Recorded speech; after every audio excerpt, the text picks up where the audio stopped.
Irmãos, nesse momento, e agora nós estamos no ambiente de classe, não é? De escola dominical, eu gostaria de trazer um estudo que, a princípio, eu nunca vi em lugar algum.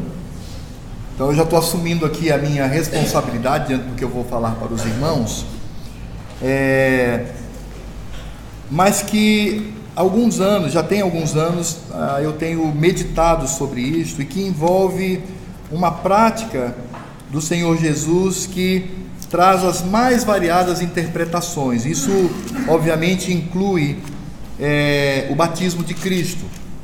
Então, você vai perceber que em muitos comentários, quando se fala de batismo de Cristo, talvez a mais comum seja aquela que diz: não, o Senhor Jesus, ele se solidarizou com os pecadores, etc., né? E foi lá, era um batismo de arrependimento e tudo, e ele então faz isso como exemplo. Eu quero dizer que embora homens que eu admire muito, que eu tenho profunda admiração e respeito, são melhores do que eu mesmo, não estou usando aqui palavra de efeito, eles são melhores do que eu, mas com relação a esse trecho eu tenho muita dificuldade em pensar que Cristo se submete ao batismo de João para arrependimento, não que ele tivesse que se arrepender, mas como um exemplo, até porque nós encontramos uma dificuldade que precisa ser explicada, é que o batismo de João não é o batismo de Cristo, tanto que aqueles que foram batizados por João, eles são não rebatizados, porque não é a mesma coisa, são coisas diferentes, eles são batizados para o nome do Pai, do Filho e do Espírito Santo. E pensando nisto, a gente vai pensar nos três ministérios, ou que nós poderíamos chamar de as três funções de Cristo. Quais são elas? A saber, Cristo como sacerdote, Cristo como profeta e Cristo como rei.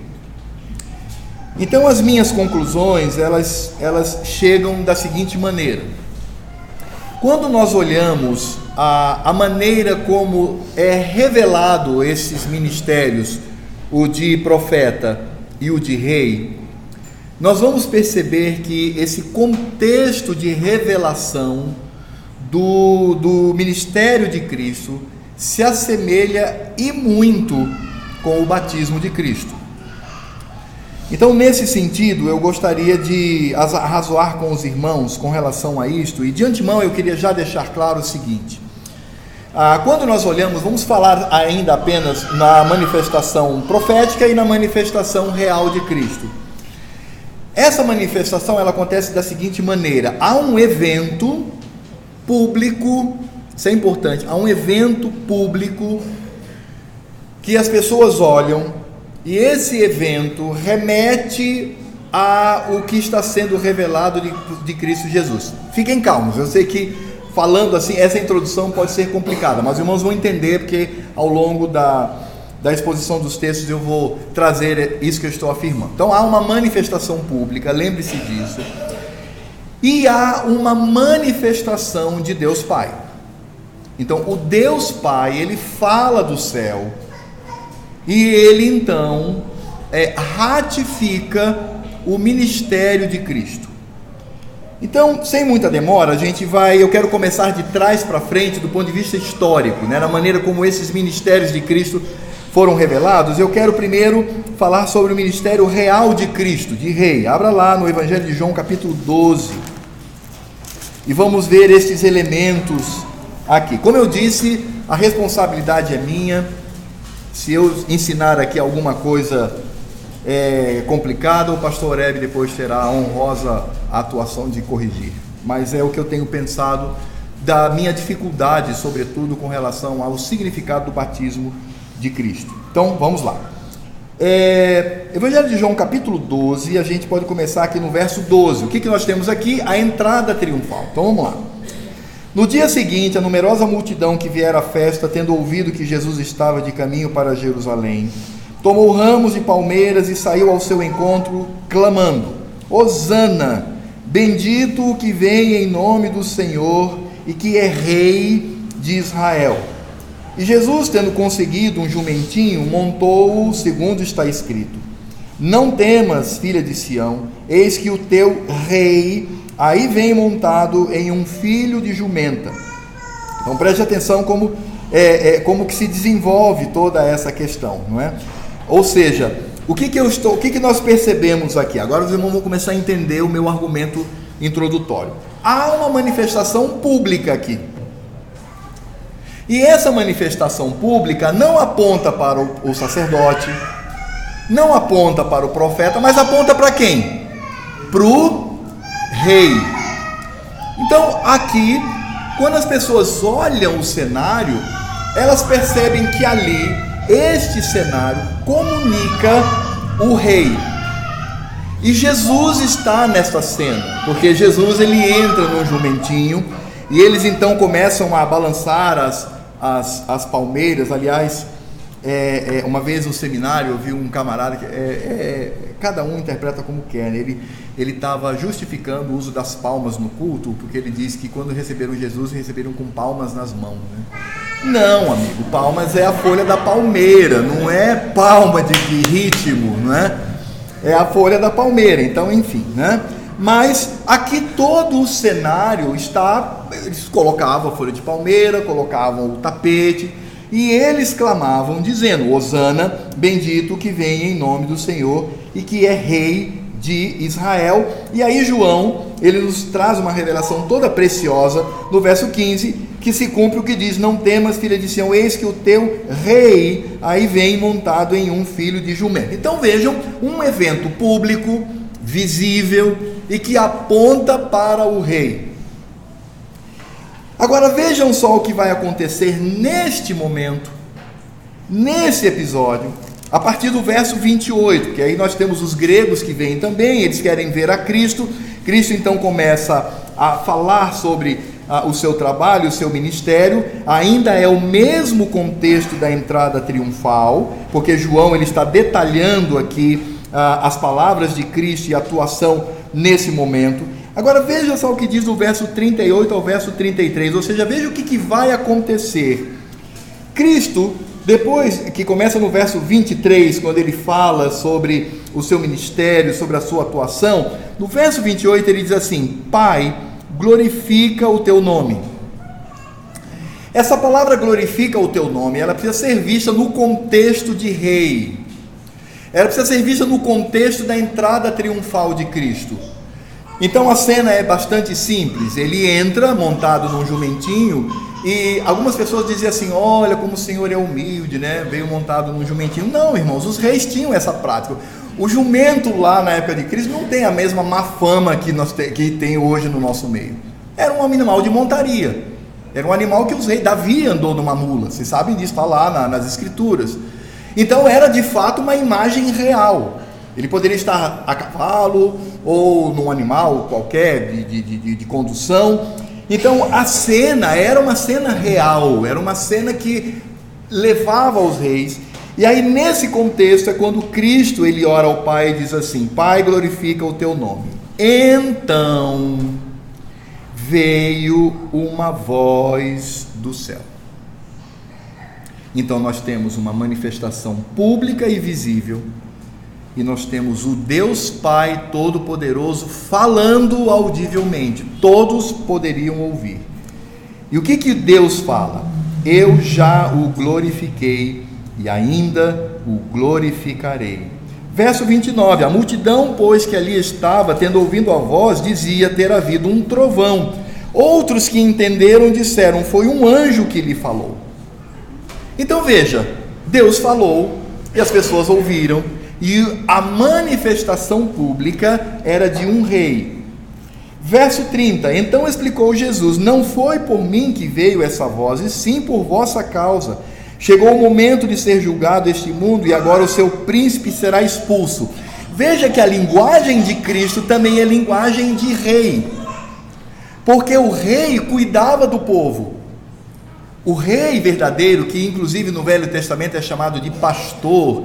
Eu estava até conversando com o pastor Ed sobre isso, né? Quando você lê no Velho Testamento sobre pastor, ele não está falando do pastor da igreja, não. Ele está falando do pastor rei. O rei era visto como um pastor. Então, a linguagem aqui é uma linguagem real. Ele fala do príncipe, ele fala do julgamento. No verso 32 ele diz: e eu, quando for levantado da terra, atrairei todos a mim mesmo. Mais uma vez Jesus utiliza aqui uma metáfora para rei. Eu vou atrair, eu vou formar um povo se formará e será reconhecido ao meu redor, rei. Então o que nós temos aqui?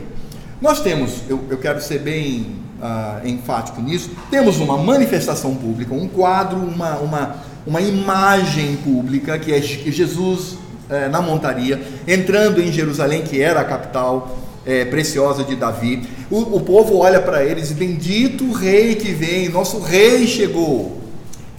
E aí então João, ele tem o cuidado de dizer: isso se cumpre, porque de fato o rei todo-poderoso, ele entrará montado num jumento. E aí, para que a gente possa agora entender um pouco sobre este processo, a gente precisa ir lá para 2 Samuel capítulo 7. 2 Samuel capítulo 7.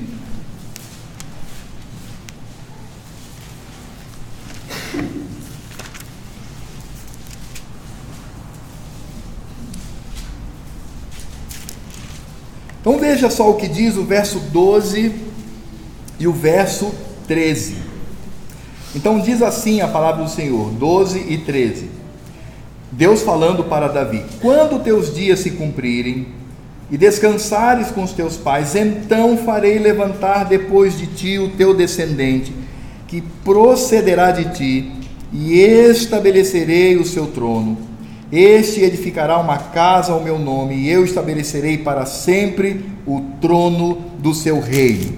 Claro que aqui o profeta está falando, por boca do Senhor, falando de Salomão. Mas os irmãos também sabem que toda profecia, ela tinha uma aplicação histórica imediata, mas ela também tinha uma aplicação escatológica e uma aplicação a Cristo.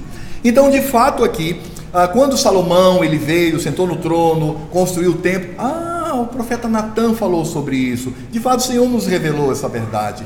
Mas aqui também nós estamos vendo o Velho Testamento apontando para Cristo como rei. Então, vamos lá. Um evento, todos veem, reconhecem que o ambiente é real, aí vem uma voz do céu, o Deus Pai Todo-Poderoso falando, ratificando, confirmando o ministério de rei de Cristo Jesus. Agora vamos lá para Mateus capítulo 17. Mateus capítulo 17. Aqui nós temos um segundo ofício de Cristo. Agora sim, posso usar a linguagem que eu creio que os irmãos entenderam. Nós vamos ter aqui uma imagem pública, nós vamos ter aqui algo que é visto por testemunhas, e nós vamos ver a voz de Deus vinda do céu. Eu acho que alguns já estão entendendo para onde eu quero ir, né? Então vamos lá, transfiguração. Mateus capítulo 17, diz assim: 6 dias depois, tomou Jesus consigo a Pedro e aos irmãos Tiago e João, e os levou em particular a um alto monte. E foi transfigurado diante deles. O seu rosto resplandecia como o sol, e as suas vestes tornaram-se brancas como a luz. E eis que lhes apareceram Moisés e Elias, falando com ele. Então disse Pedro a Jesus: Senhor, bom é estarmos aqui. Se queres, farei aqui 3 tendas, uma será tua, outra para Moisés, outra para Elias. Falava ele ainda quando uma nuvem luminosa os envolveu. Isso obviamente implica na presença do Deus Todo-Poderoso. Agora olhem só, e eis, vindo da nuvem, uma voz que dizia: Este é o meu filho amado, em quem me comprazo, a ele ouvi. Ouvindo-a os discípulos, então eles viram a cena e ouviram a voz, igualzinho lá na entrada triunfal. Ouvindo-a os discípulos, caíram de bruços, tomados de grande medo. Aproximando-se deles, tocou-lhe Jesus, dizendo: Erguei-vos e não temais. Então eles levantaram os olhos e a ninguém viram, senão Jesus. Então vamos lá. nós temos aqui uma manifestação pública. E essa manifestação pública, ela não aponta para o rei. Não há nada aqui que aponte para o rei. Nem aponta para o sacerdote. Ela aponta para o profeta. Porque quando é o ministério de rei, Deus Pai fala de glorificação e Cristo fala de morte na cruz e atrair para si uma nação. Então é rei. Aqui não. Aqui o que Deus Pai fala é: este é o meu filho amado, em quem me comprazo, a ele ouvi. Ele é profeta. E como que nós podemos perceber que no cenário aponta para o profeta? É muito simples, porque ao lado dele está Moisés e Elias. Moisés representa a lei, Elias representa os profetas. E não apenas isto, mas vamos lá para 2 Coríntios, capítulo 3. E nós vamos entender um pouquinho mais a fundo sobre esta cena maravilhosa e o contraste desta cena com as tipologias de Cristo no Velho Testamento. 2 Coríntios, no capítulo 3, então nós vamos ler do verso 7 ao verso 18. 2 Coríntios 3, 7 a 18. Não perca de vista, estamos falando da transfiguração de Cristo. Diz que o seu rosto brilhava como o sol, ele ficou tão resplandecente, seu rosto ficou tão resplandecente que, obviamente, como as escrituras falam em outros lugares, ninguém pode contemplar o sol, então era uma luminosidade que as pessoas não podiam contemplar. Então vamos lá para 2 Coríntios 3, de 7 a 18, diz assim: e se o ministério da morte, gravado com letras em pedra, se revestiu de glória, a ponto de os filhos de Israel não poderem fitar a face de Moisés. O que nós estamos vendo aqui? Moisés, lá no Monte Sinai, ele vai para a presença de Cristo. Cristo escreve as leis com o seu dedo. E ele, em contato com Cristo, ele volta e o seu rosto brilha como o sol. E as pessoas não podiam contemplar. Era algo muito forte. A pergunta é muito clara: para quem Moisés está apontando neste momento? Não é para ele mesmo. Moisés é nada. Moisés é pecador como você e eu.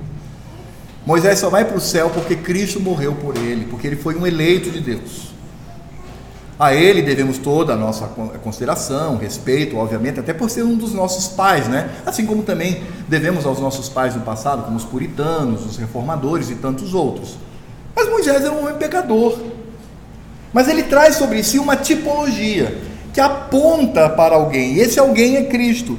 Então o seu rosto, ele brilhava, né? Agora veja só como que Paulo trata essa questão. Ainda no verso 7, ele diz: a ponto de os filhos não poderem fitar a face de Moisés por causa da glória do seu rosto, ainda que desvanecente. Era um brilho que diminuía, porque esse brilho não era dele, esse brilho não vinha de Moisés, esse brilho apontava para alguém. Verso 8: como não será de maior glória o ministério do Espírito? E aqui é o Espírito de Cristo. Porque se o ministério da condenação foi glória, em muito maior proporção será glorioso o ministério da justiça. Porquanto, na verdade, o que outrora foi glorificado, neste respeito já não resplandece, olha a linguagem, diante da atual sobre excelente glória. Porque se o que se desvanecia teve sua glória, muito mais glória tem o que é permanente.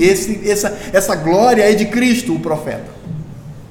Agora vejam como Paulo ele vai argumentar sobre a manifestação dessa glória que está tipologizada no brilho de Moisés e que agora se cumpre no brilho do rosto de Jesus. E aí sim, agora esse brilho do rosto de Jesus é dele, pertence a ele. Ele é o grande profeta. O grande profeta não é Moisés, o grande legislador não é Moisés, o grande homem que traz a lei do Senhor não é Moisés. Moisés não é mediador, embora ele assumisse essa postura apontando para Cristo. mas é Cristo. Aí vejam só, verso 12: tendo, pois, tal esperança, servimos-nos de muita ousadia no falar. Agora, olha que coisa impressionante. E não somos como Moisés, que punha o véu sobre a face. Aí vem algo muito precioso. Por que Moisés cobria o rosto? Sabe por quê? Paulo aqui nos revela: para que os filhos de Israel não atentassem na terminação do que se esvanecia. Então Moisés cobriu o rosto para que o povo não percebesse, assim, de imediato, que aquela luz estava se apagando em Moisés. É por isso que ele cobriu o rosto, porque Paulo está dizendo aqui, inspirado pelo Espírito Santo de Deus. Mas os sentidos deles se embotaram, pois até o dia de hoje, quando fazem a leitura da antiga aliança, ou seja, quando leem as Escrituras no Velho Testamento, o mesmo véu permanece, não lhe sendo revelado que em Cristo é removido. Mas até hoje, quando é lido Moisés, o véu está posto sobre o coração deles. Que triste! Pessoas que não foram eleitas por Deus para compreender a voz profética de Cristo, que é o Evangelho. Essas pessoas leem, mas não encontram a Cristo, porque o véu está lá, e o véu simboliza desvanecer, apagar, porque este brilho não vinha de Moisés.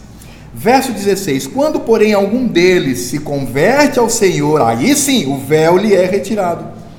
Ora, o Senhor é o Espírito, e onde está o Espírito do Senhor, aí há liberdade. Então vejam que aqui esse texto, quando diz que onde está o Espírito do Senhor, aí há liberdade, não está falando de que culto é de qualquer jeito, que a pessoa pode fazer o que quer, não tem, negócio de prender, engessar, nada disso. O contexto aqui é de salvação. Onde está o Espírito de Cristo, aí há liberdade de quê? Da morte, dos pecados. E aí como que ele diz? Veja só como que ele discute. Verso 18: e todos nós, com o rosto desvendado, contemplando como por espelho a glória de quem? De Cristo, o brilho do seu rosto, somos transformados de glória em glória, na sua própria imagem, como pelo Senhor, o Espírito. Que coisa linda! Então vamos lá. Quando Jesus manifesta o seu ministério profético, de que maneira ele manifesta isso? Ele manifesta da seguinte forma: ele convida alguns discípulos para testemunhar um evento público. Então os discípulos estão lá e de repente o rosto de Jesus começa a brilhar, e fica como o sol. Eles não podiam contemplar. Tentavam, mas se insistissem, a retina seria queimada. Então eles não conseguem contemplar. Ao lado de Cristo está Elias, obviamente como representação direta dos profetas, e Moisés, que vivenciou esta glória de Cristo, mas que desvanecia. E aí, quando eles olham para isto, eles, no seu coração, não há como não entender que ali está se referindo à revelação da palavra de Cristo. Mas isso não é o bastante. Por quê? Porque Deus Pai fala. Ele diz: este é o meu filho amado em quem me comprazo. Este é o meu filho em quem verdadeiramente eu tenho prazer. Não tem pecado, é inocente, é meu filho eternamente gerado, junto de quem manifestamos o Espírito da glória, o Espírito do Senhor. E aí Deus, nessa frase que todos ouvem, ele diz assim: a ele ouvi, ele é profeta. Então nós podemos concluir aqui, caminhem junto comigo, vamos lá, que tanto na manifestação real quanto na manifestação profética nós temos a mesma metodologia, uma manifestação pública, e temos o Senhor Deus falando. Aliás, Eu ia deixar para falar isso ao final, mas eu já quero antecipar aqui para os irmãos. Toda a Escritura Sagrada, de Gênesis a Apocalipse, é palavra de Cristo, exceto em 3 momentos. Isso é o que eu penso. Mas aí está junto comigo muita gente boa. Só 3 momentos Cristo se cala e o Pai fala. É no batismo, na transfiguração e na entrada triunfal. É quando o Filho se cala e Deus então fala, e são momentos solenes, porque o Pai está confirmando os ministérios de Cristo. Já vimos o ministério real, estamos vendo aqui o ministério profético, e aí o que sobra? Sacerdotal. São 3.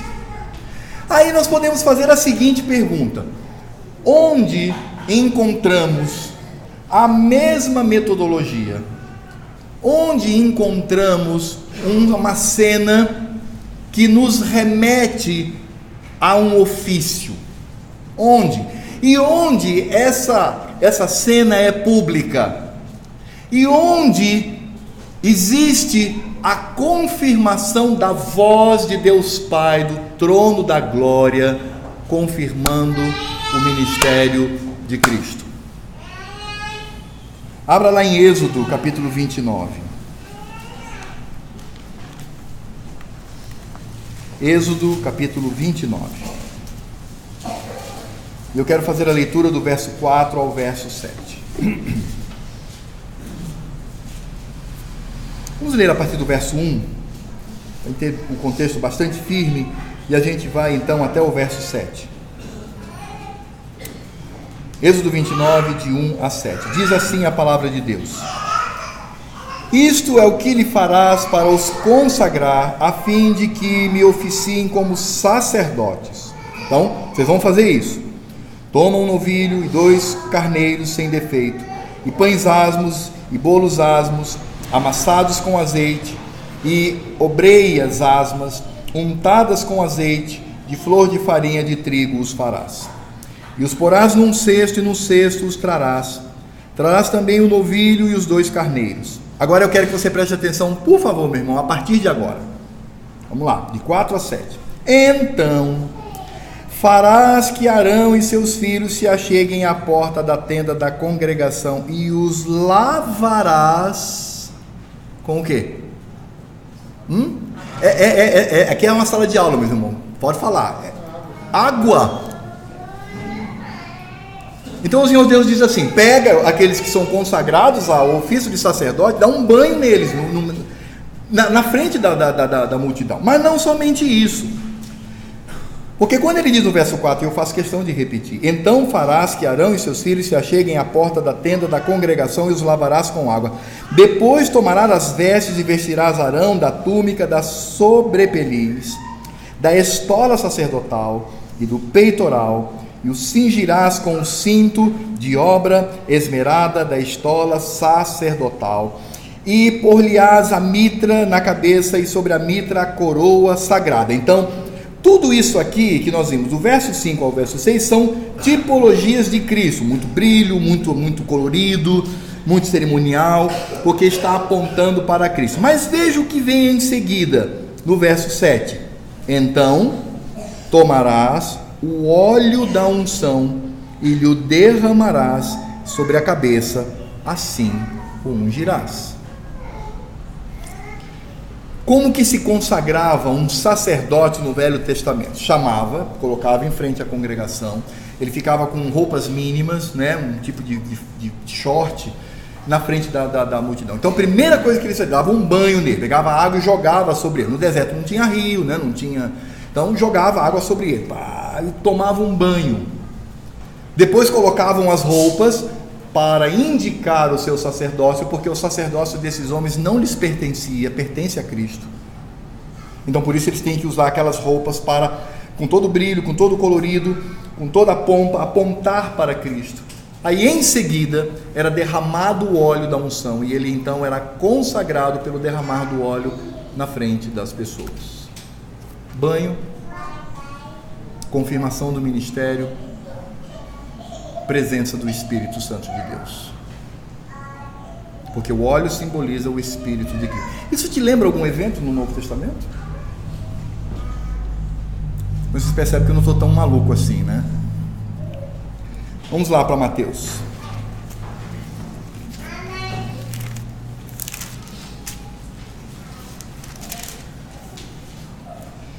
Mateus capítulo 3, do verso 13 ao verso 17. E aí, eu gostaria que os irmãos tivessem em mente a cena do Velho Testamento. O que foi feito com Arão e seus filhos lá. E agora os irmãos vão perceber que todo aquele ritual apontava para Cristo, apontava para o ministério de Cristo, porque os sacerdotes, aí eu me adianto dizendo, os sacerdotes, os reis e os profetas, esses ministérios, esse trabalho não lhes pertencia, pertence a Cristo, porque Ele é o profeta, Ele é o rei, Ele é o sacerdote. Então esses do Velho Testamento eram sombras do verdadeiro. Então Arão, ele não tem em si esta obra sacerdotal, assim como Moisés, que era mediador, legislador, que estava ligado à revelação da palavra de Deus, isso não era dele, o brilho que ele trazia por estar na presença de Cristo não era dele. Essas pessoas, elas eram simplesmente sombra, elas eram servas do verdadeiro. Bem, aí vale uma aplicação que é neotestamentária, está no Novo Testamento. O grande e real pastor da vida de vocês não é o pastor Hebe. Minhas irmãs, o grande pastor da sua vida, está lá no seu lar, lhe pastoreando, lhe ensinando, juntamente com seus filhos, não é seu esposo, é Cristo. É por isso que nós temos que nos parecer com Cristo. É por isso que nós, pastores, temos que nos parecer com o Supremo Pastor, porque a Ele vamos prestar contas.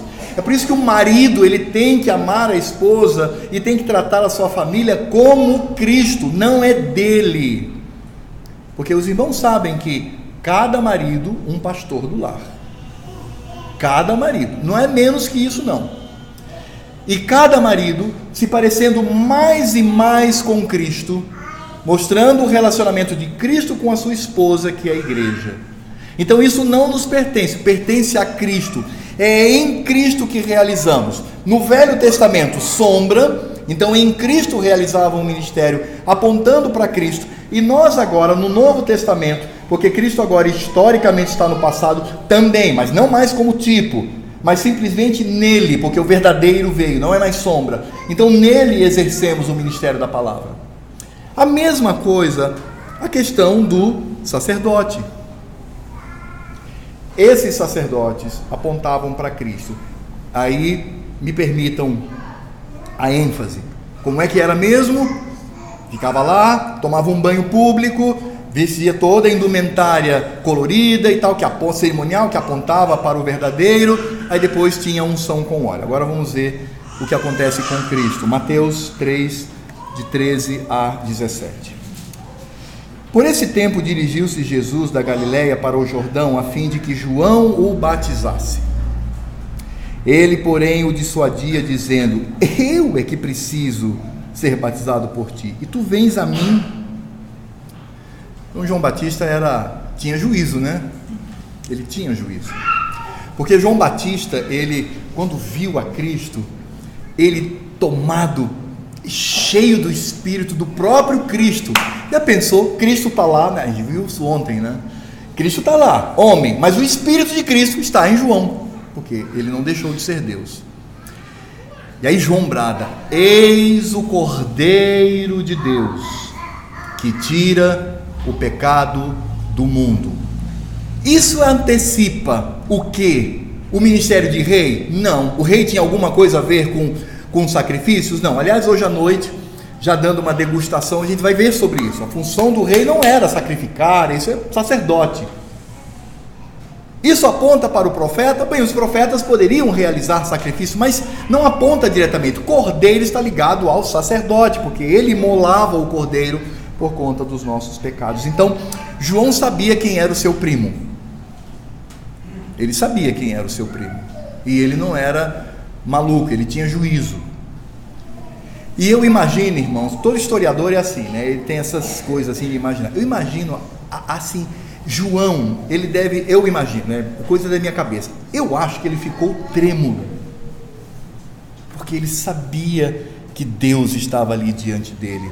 E quando tomado pelo Espírito Santo, ele reconhece isso até no ventre da sua mãe. Agora, quando é o João pecador, não, aí, né, se lembra lá na cadeia, manda perguntar para Jesus se ele é o Messias, aí circunstâncias, né, falam mais alto do que a revelação. Mas ele sabia quem era. E aí ele acertadamente diz assim: eu é que preciso ser comprovado por ti. Tu és o Deus poderoso, tu és o Filho de Deus. O meu ministério, o meu trabalho de pregação, é você que tem que credenciar. Tu és a autoridade e tu vens a mim. Eu não sou digno nem de me abaixar, colocar minha boca no pó e desatar as tuas sandálias. Eu não sou digno sequer de pegar nas correias da tua sandália. Ele tinha juízo. Bem diferente de pessoas, né, que dizem que supostamente viram a Cristo e tal. Bom, irmãos, enfim, né? Mas não, ele tinha consciência de que de fato ali estava o Senhor, e isso requer temor. A última pessoa a ver Cristo foi Paulo. Mas aí precisamos entender, porque Jesus aparece a João na ilha de Patmos. Não, mas não foi a última vez? Não, porque João já tinha visto Jesus. Então, a última vez de uma pessoa que nunca tinha visto Cristo na sua frente e viu, foi Paulo. Depois de lá, ninguém mais viu a Cristo. Ninguém mais. E como foi que João recebeu a Cristo? Ah, Senhor, né? Deu um abraço lá. As Escrituras dizem que quando Cristo aparece diante de João, ele cai como morto. Porque é assim mesmo, irmãos. Cristo é Deus. E João Batista tinha juízo, esse nosso irmão querido, tinha juízo. Mas o que Jesus responde? Aí veja só que coisa interessante como nós montamos esse quebra-cabeça que eu proponho aos meus queridos irmãos, de forma muito respeitosa àqueles que possuem outras interpretações acerca do batismo de Cristo. Mas Jesus lhe respondeu: deixa por enquanto, porque assim nos convém cumprir toda a justiça. Irmãos, eu particularmente tenho um pouquinho de dificuldade em crer que Cristo, caso ele tenha se submetido ao batismo, ele o fez para dar exemplo, para se solidarizar. Eu não vejo um ponto das Escrituras no Velho Testamento que mostre isso de forma contundente. Ele assumiu o nosso lugar, etc. Mas os irmãos estão me entendendo, é naquele ritual ali. Algum texto do Velho Testamento que diga assim: no futuro o Messias, sei lá, vai se solidarizar por meio da lavagem, nada, não tem nada. O que eu encontro lá em Êxodo 29, de 4 a 7, quando o próprio Cristo determina como os sacerdotes nele deveriam ser consagrados, é o que se cumpre aqui. E aí então João o admitiu. Ele tinha juízo, ele temia o Senhor. E aí ele batiza Jesus. O que é esse batismo? É um banho público, irmãos, com água. Jesus tomou um banho no meio de todos. Foi isso que aconteceu. Certamente Jesus deve ter ficado com roupas mínimas, com aquela bermuda, né? Ele entra no Rio Jordão. Eu estou convencido de que, mas isso é uma convicção minha, de que o batismo foi por efusão. Então ele entra com água até a cintura e João então joga água sobre a sua cabeça, porque essa era a prática rabínica, né? E também falo um pouquinho como historiador, essa era a prática rabínica. Então ele entra, toma um banho público, e aí então diz assim o Senhor: batizado Jesus, saiu logo da água. Ele saiu do rio, e eis que lhe abriram os céus, e vejam, antes de se ouvir a voz de Deus, o Espírito de Cristo, o Espírito do Pai, desce, se parecendo com uma ave, a forma como uma ave voa, uma pomba voa, vindo sobre ele. o que acontecia com o sacerdote no Velho Testamento, que era pecador e que exercia o sacerdócio em Cristo e participava dos rituais? A unção com óleo, literal. E nós sabemos que a unção com óleo no Velho Testamento aponta para Cristo. É por isso que não existe mais prática de unção com óleo no Novo Testamento, para nós, porque não faz o menor sentido, porque já temos o Espírito Santo. Mas e Tiago fala assim, mas Tiago, ele, assim como Marcos também, o Evangelho de Marcos, são os dois textos que falam. Primeiro, irmãos, é que lá em Tiago, assim como Marcos, não é unção, é besuntar, né? Então, a ideia de Marcos e a ideia de Tiago, que são a mesma prática, era o doente estava lá, então eles jogavam muito óleo sobre ele e o corpo ficava encharcado, e aí então se exercia o dom de cura. Então, como o dom de cura não existe mais, porque as escrituras se nos estão reveladas, então também a unção não existe. Então não existe unção com óleo. Não faz o menor sentido você pegar o óleozinho e sair ungindo. Não faz, porque, sim, qual é o significado disso? No Velho Testamento, não. No Velho Testamento ele tinha um significado profundo, era uma sombra feita por homens, mas o Senhor Deus queria trazer ali o tipo de Cristo, pela manifestação do seu Espírito Santo, porque o Espírito Santo que desce, e ele é visto como se fosse uma ave, e pousa sobre a cabeça de Cristo, é o próprio Espírito de Cristo, porque ele é sacerdote por direito. Lá no Velho Testamento, quando derramava o óleo, e aí o salmista fala até, não é? De que derrama, vem pela barba, vem pela gola, e isso é uma coisa prazerosa, porque manifesta a presença do Espírito Santo de Deus. Aquilo não pertencia a ele, ele estava em Cristo, então aquele óleo representava de fato a unção do Espírito de Cristo. É como Cristo, por pura misericórdia, por puro amor, dizia assim: meu filho, você será sacerdote, por graça, porque és pecador. Arão é o mesmo que faz o ídolozinho lá, lembra? Ele constrói o ídolo lá. Eles queriam adorar a Javé, e ele acredita que poderia se adorar a Javé por meio de uma imagem. Ele achava que se podia fazer uma imagem de Cristo. Ele achava que poderia se fazer uma imagem de Deus Pai. É por isso que é feito lá o bezerro. E vejam que quando Arão ele faz isso, ele cria o que nós hoje chamamos em teologia de sincretismo. Quando nós fazemos isso, irmãos, é um desastre. Todas as vezes que nós sincretizamos. O que é sincretismo? É misturar práticas das escrituras com práticas pagãs. Então o que Arão fez? Porque quando Arão faz o bezerro de ouro, ele diz assim: hoje à noite será festa a Javé, será festa a Cristo. Ele fez uma imagem e agora vamos adorar. É isso que ele faz. Que nem Davi, Deus já havia dito: olha, a arca tem que ser transportada por levitas, no ombro, passo a passo. O que Davi faz? Quer dar uma de bonitão, ele diz assim: olha, os povos, quando eles celebram os seus deuses, colocam em carruagens de boi, quem sabe aquele som da roda, né, fosse um hino, e eles dizem: vamos fazer isso com a arca do Senhor, aí coloca a arca do Senhor, e a ira do Senhor vai aumentando, a ira do Senhor vai aumentando. Não foi assim, não é assim o culto, não é assim o princípio regulador daquilo que vocês devem fazer, não é assim que eu quero. E a coisa vai, a carruagem, né, treme, a arca está por cair. Já imaginaram, irmãos, que vergonha a arca do Senhor cair?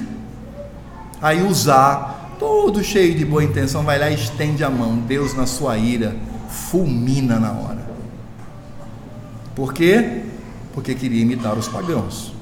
É a mesma coisa que acontece hoje. Os cultos são assim. Muitos cultos, quando você não tem um princípio regulador das escrituras, é assim, vai inventando aqui que vamos ver religião X.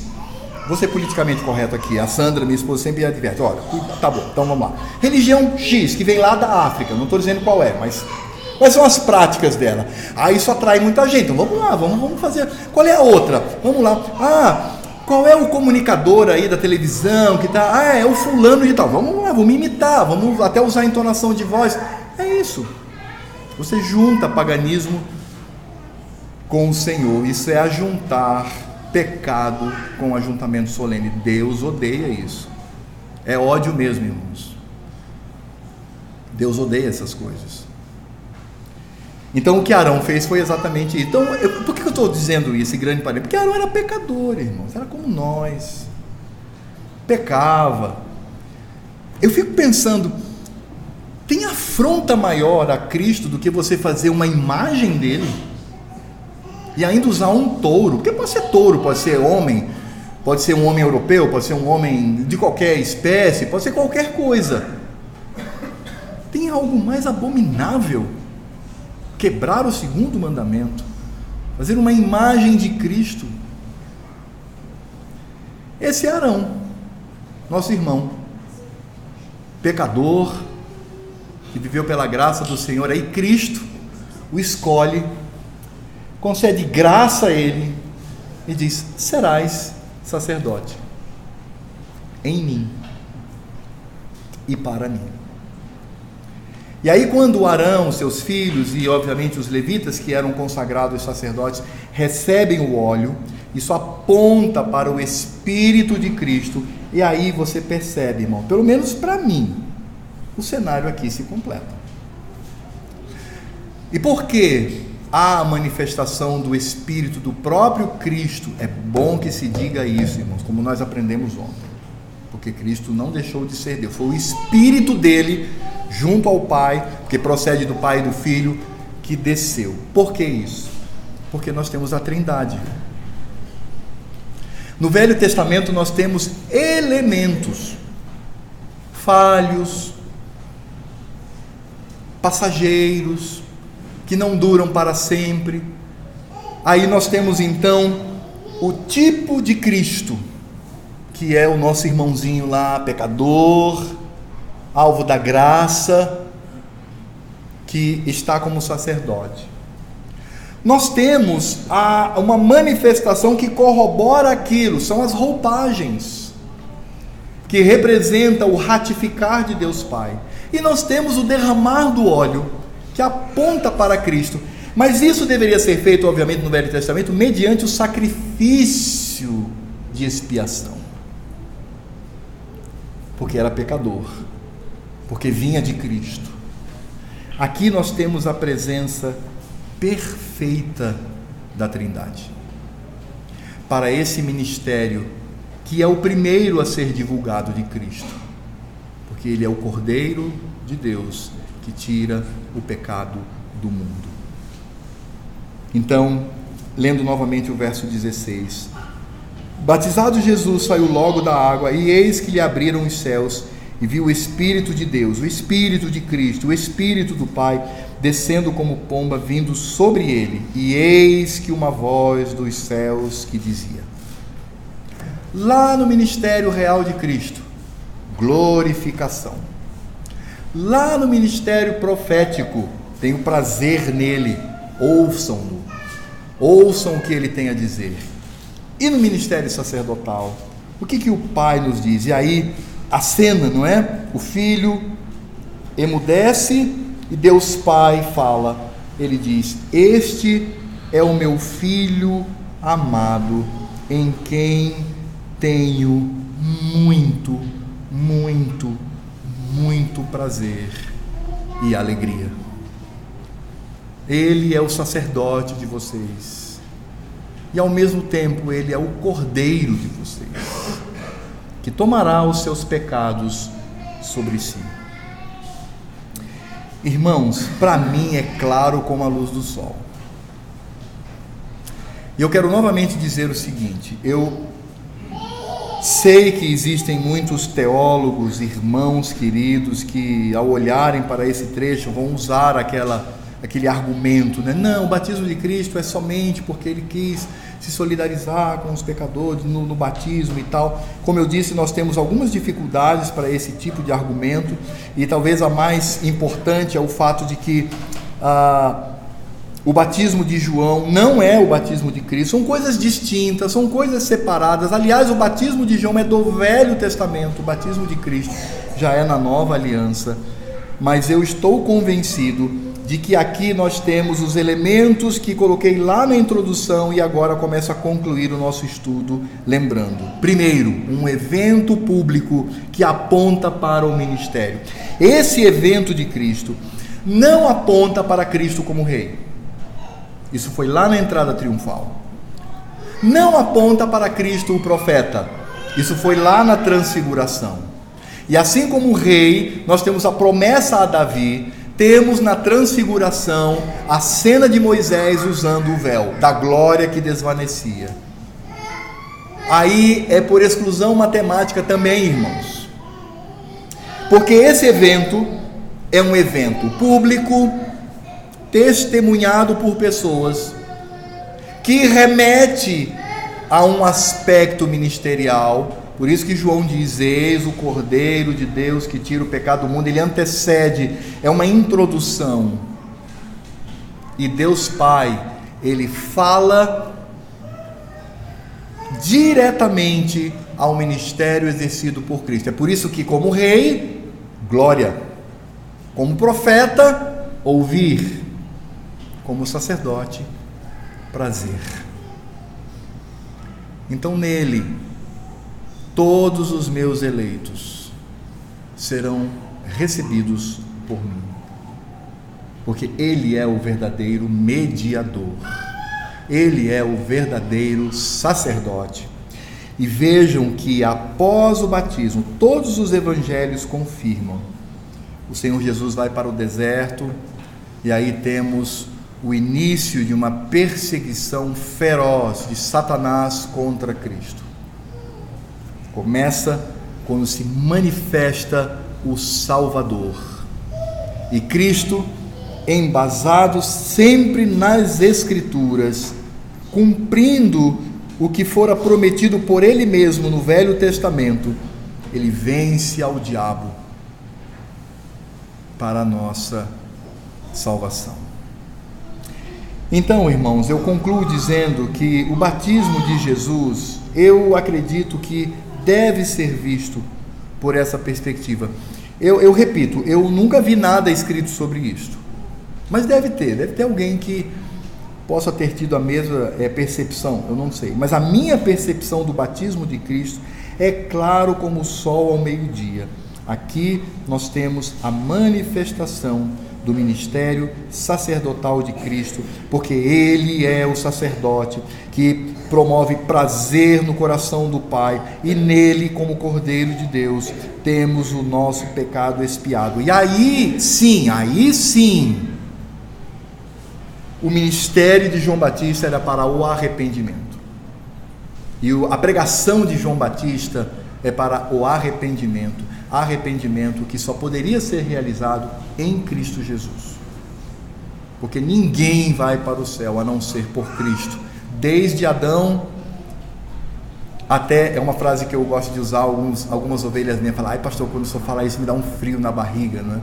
Mas desde Adão até o último eleito a se converter. Sim, porque existirá um último eleito, o último eleito a se converter. Aí virá o fim determinado por Deus Todo-Poderoso.